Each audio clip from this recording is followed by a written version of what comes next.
Okay, it's Thursday, June 15th. This is an end of the day SPY recap, and today we continue higher with a two-up day. It held the midpoint of the prior day and worked its way up pretty much all session long. Kind of reached what you might call kind of a broadening formation target, but we'll look at that in a minute. The big takeaway here is yesterday we had the 3-bar, which took out the high and low of the previous day. And usually when you're in a big uptrend and you get a 3-bar, that's kind of the taking out liquidity on the downside and then looking for the, setting up for a resumption of the uptrend. If we would have kind of closed near the lows here, then maybe we would have had a 3-2 down, 2 up bar.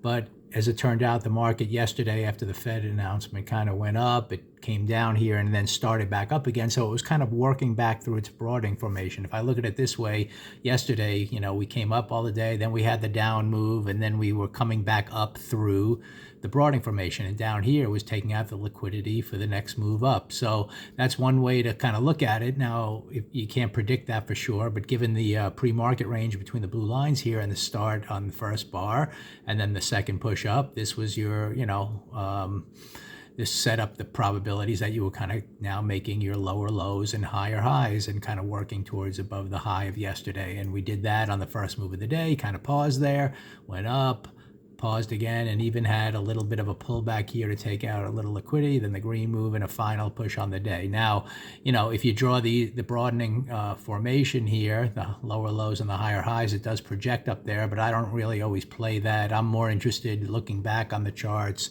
where price might be heading. And in this case, you have to go to the weekly chart almost. And you can see here, as we discussed, really, once price kind of didn't reverse here at the key red line monthly target, that we're heading up towards higher targets up here. So in the short run, definite exhaustion risk, but in the long run, on the monthly chart, we have a pretty big breakout here in the month of June, heading towards higher targets until proven otherwise. We're looking for that weekly chart to reverse in some way before even considering a short to maybe fill in some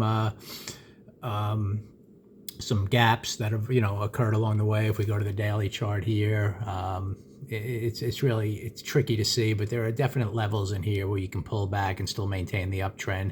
But we're just not getting that price action, and if anything, it just keeps heading up each day. And the big thing here was, for the start of the week, we kind of reached our key target here on Friday of last week, but then the very next day, we didn't have any indication we were going to fail and head back down. So this was kind of the start to the new big picture targets. And then yesterday was kind of our 3-bar, which you're always looking for pullbacks, since a lot of times when you get, like I said, some kind of broadening formation or to the downside in an uptrend, that's where you get excited to look for the buys to the upside. And we got it all in one shot yesterday, kind of coming down and then kind of starting back up through the range. And then that just continued this morning. And obviously you had a very nice trade to the upside. There were a lot of stocks. Not every stock, moved again. I mean, the ones I traded here T-Mobile right from the start, and this had a nice move up. And I also traded Palantir a little bit.